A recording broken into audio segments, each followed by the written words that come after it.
तो दोस्तों शुरू करते हैं आज की इंफ्रा न्यूज। पहली खबर जो आ रही है वो है दिल्ली मेट्रो रेल कॉर्पोरेशन से, जिनको 4 बिडर्स मिले हैं फॉर 4 डिफरेंट मेट्रो लाइंस। तो यहाँ पर इंदौर उज्जैन तक की एक लाइन है, मुंबई और दिल्ली एनसीआर के अंदर की कुछ नई लाइंस है। अगर बात करूं मैं सारे के सारे लाइंस की, तो मुंबई मेट्रो एमआरटीएस लाइन है जो तकरीबन 30 किलोमीटर की लाइन होगी, जो की current existing Chhatrapati Shivaji Maharaj international airport से नवी मुंबई के एयरपोर्ट तक बनेगी। दूसरी होगी इंदौर से लेकर उज्जैन तक 46 किलोमीटर की लाइन। उसके बाद में तुगलकाबाद से लेकर नोएडा सेक्टर 142 की एक मेट्रो लाइन 15 किलोमीटर की, कुंडली से लेकर सोनीपत मेट्रो 20 किलोमीटर की, और समय पर बदली से लेकर कुंडली मेट्रो लाइन 15 किलोमीटर की, और lastly new Delhi railway station से न्यू अशोकनगर मेट्रो लाइन जो कि 13 किलोमीटर की होगी। अब यहाँ पर जो कंपनीज ने बिड किया है वो है CEG test house and research centre, Sengars geo technical, independent consultant technocrats, Techpro engineers. तो यहाँ पर काम ये करेंगे फॉर प्रिपेरेशन ऑफ डीपीआर, यानी कि डीपीआर के भी पहले के स्टेज के लिए बिड्स है यहाँ पे। लेकिन एक चीज समझ में आ रही है कि इन लाइंस पर काम एक्टिवली चल रहा है। कुछ लाइंस इसके अंदर तो ऐसी है जो कुछ महीने पहले ही गवर्नमेंट ने है प्रूव वगैरह करके जो इनके ऊपर काम शुरू किया था, और 12 महीने की डेडलाइन के हिसाब से यहाँ पे ज्यादातर कामों को किया जाएगा। तो होपफुली यहाँ पे कुछ लाइंस आगे जाके बनेगी। अगली खबर दोस्तों जो आ रही है वो है national payments corporation of India NPCI से, जो हमारी यूपीआई चलाती है, और इन्होंने एक बहुत बड़ा ऑफिस स्पेस लिया है मुंबई के बांद्रा कुर्ला कॉम्प्लेक्स के अंदर। एनपीसीआई ने कहा है कि पिछले 4 साल में उनके ऑफिस में 70 कंट्रीज से ज्यादा के लोग आए हैं, उनका नेटवर्क एक्सपांड हो रहा है, उनको नया रिसर्च एंड डेवलपमेंट सेंटर की जरूरत है, उनको अपने कामों को एक्सेलरेट करना है। और अगर फाइनेंस की कोई राजधानी है तो वो मुंबई में है, जहां पर एनपीसीआई अब अपना मेन हेडक्वार्टर होस्ट करेगा, और 5000 कैपेसिटी का सिर्फ रिसर्च एंड डेवलपमेंट सेंटर वो यहाँ पर बना रहे हैं। और ये मेनली काम करेगा ग्लोबल एक्सपांशन के लिए। एक बहुत ही ज्यादा प्राइम प्लॉट यहाँ पे बांद्रा कुर्ला कॉम्प्लेक्स में उन्होंने लिया है, जहाँ पर खुद ही बिल्डिंग बनाएंगे अपनी। तो एक बहुत ही ज्यादा इंपॉर्टेंट ऑफिस ये होने वाला है। जैसे सेबी, एनएससी,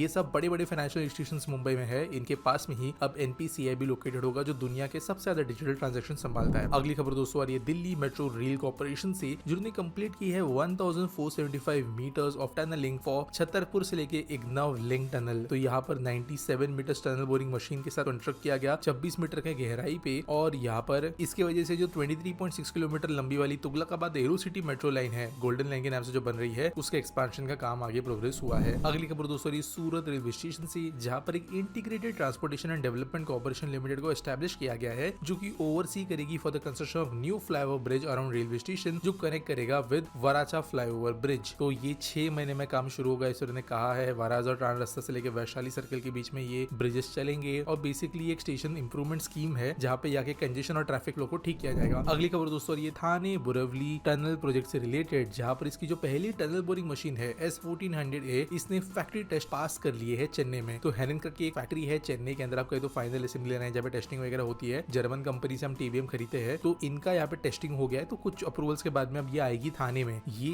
इंडिया की सबसे वाइडेस्ट टनल बोरिंग मशीन होने वाली है, लेकिन तब तक जब तक बुलेट ट्रेन की टनल बोरिंग मशीन ना आ जाए, और बहुत मामूली फर्क दोनों में होगा। 11.84 किलोमीटर की ये टनल होगी पूरी की पूरी, जहाँ पर सिंगल शील्ड हार्ड ड्रॉप के थ्रू ये टनलिंग किया जाएगा। अगली खबर दोस्तों जा रही है वो यूपी से, जहाँ पर इन्वेस्टमेंट जो है वो बढ़ते जा रहे हैं, और इलेक्ट्रॉनिक्स मैन्युफैक्चरिंग के हब के तौर पर ये डेवलप हो रहा है। और यहाँ पर डिक्सॉन टेक्नोलॉजीज ने कहा है कि वो अपना ग्रोथ यहाँ पर आगे जाकर देखते हैं, और इसको एक हब वो अपने लिए भी बनाएंगे। डिक्सॉन ऑलरेडी काफी ग्रो कर चुकी है पिछले कुछ समय में, छोटे मोटे वॉशिंग मशीन वगैरह बनाने से लेकर अब तक जो हाई एंड अभी इलेक्ट्रॉनिक्स भी है, उनमें भी डिक्सॉन काम कर रही है। और देश के 60% मोबाइल फोन जो बिक रहे हैं, ये यूपी में मैन्युफैक्चर हो रहे हैं, ऐसा इन्होंने कहा है। तो अभी काफी ज्यादा प्रोबेबिलिटी है कि यूपी ग्रोथ काफी ज्यादा होगा इलेक्ट्रॉनिक्स में। आगे आसपास सवाल के बारे में बात करिए तो सत्य स्वामी पूछते हैं, which year will Indian police be reformed and modernised to international standards like Dubai police, having a world class police force is important to achieve goal of Viksit Bharat. देखो, पुलिस का ना 2 मेजर इशू है। पहली बात तो पुलिस जो है हमारे यहाँ पर लोगों के लिए जो एक सर्विस के जैसे या लॉ एनफोर्समेंट से ज्यादा एक टूल की तरह समझी जाती है, और देश के अंदर समाज के अंदर जो कई सारे विभिन्न अलग अलग अंश है, वो पुलिस को जो है टूल की तरह इस्तेमाल करते हैं अपने पर्सनल बेनिफिट्स के लिए। फिर अगर पुलिस स्ट्रांग हो जाए, उनके पास में पावर ज्यादा आ जाए, वो अपना काम ज्यादा तेजी से करने लगे, तो कुछ पावरफुल लोगों को उसकी वजह तकलीफ होगी। तो पॉलिटिकल विल जो है पुलिस को रिफॉर्म करने की वो कम है। दूसरा बात ये कि पुलिस जो है वो स्टेट सब्जेक्ट है। इनफैक्ट स्टेट के अंदर भी मल्टीपल डिविजन होते हैं, जैसे मुंबई पुलिस अलग हो गया, उनके अंदर भी डिविजन होते हैं, नागपुर पुलिस हो गए, दिल्ली पुलिस हो गई, और हर पुलिस अपनी सबसे काम करती है। जैसे अगर आप गुजरात में जाओ तो वहाँ पे पुलिस डैश कैम भी पहनती है, वहाँ पे जेल्स के अंदर जो है फालतू की चीजें नहीं होती, एटलीस्ट देश के लेवल पे नहीं होती जितना बिहार वगैरह में होता है उतना। वहाँ पर जो है आपको कहीं ना कहीं पे पुलिस के अंदर एक बात करने का तरीका नजर आएगा। तो अलग अलग जो ट्रेनिंग प्रोग्राम्स होते हैं, जो उनकी रूल बुक्स होती है, ये चेंज होती है city to city, state to state, क्योंकि पुलिस बहुत डिसेंट्रलाइज्ड है। इसलिए आपने कभी कभी सुनने को मिला होगा आपको कि यहाँ पे कोई प्रोग्राम था तो वहां से पुलिस मंगवाई गई, गई, यहाँ पे कुछ इवेंट था या दंगा हो गया तो पुलिस मंगवाई गई। मंगानी इसलिए पड़ती है क्योंकि डिविजन अलग होते हैं, और पुलिस के लिए अगर कोई स्टेट लेवल पे रिफॉर्म होता है तब बड़ा इंपैक्ट होता है। नेशनल लेवल पे बहुत ज्यादा किया भी नहीं जा सकता। कॉन्स्टिट्यूशन के हिसाब से पुलिस को जो है पावर ज्यादातर स्टेट से मिलती है, और इसलिए फर्क भी है। जैसे अगर आप मुंबई गुजरात की पुलिस की बात करो तो कंपैरेटिवली फिर भी वो ठीक पुलिस है, ज्यादा मॉडर्न है, one of the best cyber security teams वो होस्ट करते हैं। वहीं पर अगर आप कुछ कुछ जगह पे जाओ, जैसे कि अगर आप बिहार में चले जाइए, आप बंगाल में चले जाइए, तो one of the worst police भी आपको देखने को वहां पे मिलेगी। तो यहाँ पर ये इशू है। हालांकि जो करंट गवर्नमेंट है उन्होंने अपने मैनिफेस्टो में जीतने के पहले बोला था कि वो जुडिशियल और पुलिस दोनों रिफॉर्म्स लाएंगे, लेकिन उसके ऊपर कोई भी अभी काम होते हुए नजर नहीं आ रहा। उम्मीद करता हूँ आपको सवाल का जवाब मिल गया होगा। आपके पास कोई सवाल है आप कमेंट सेक्शन में मुझे पूछ सकते हो। कोई न्यूज सबमिट करनी है तो उसके लिए आपको डिस्क्रिप्शन में एक लिंक मिल जाएगी। मिलेंगे अगले वीडियो में।